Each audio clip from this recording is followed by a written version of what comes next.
chemin m'a ramené en Alsace. Je n'y trouvais plus ma place.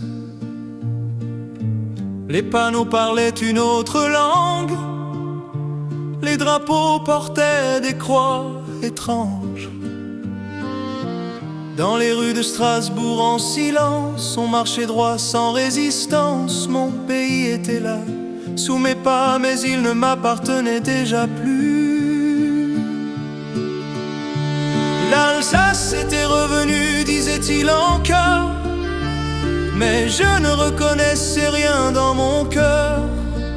Mon pays portait un autre uniforme gris, et j'y marchais en étranger, sur ma propre patrie.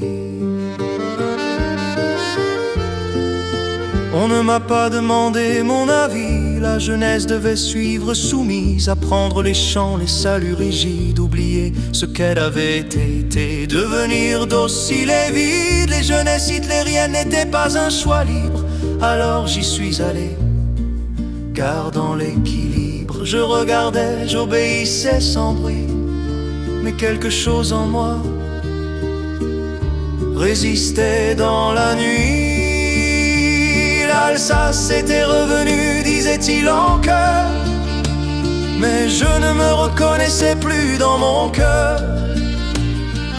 On m'apprenait à lever le bras droit, pas à choisir mon propre chemin, ma voie.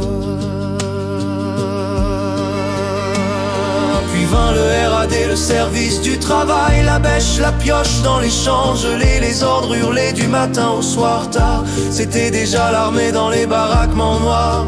On nous dressait à obéir sans réfléchir, à nous taire, à ne plus rien désirer, à ne plus regarder vers l'avenir. On me formatait pour ce qui allait venir. Certains soirs, dans le silence lourd, je revoyais Saint-Maurice et sa cour, et je sentais qu'une porte se fermait lentement, sans violence mais définitivement, une porte qu'on ne force plus jamais. Quand la liberté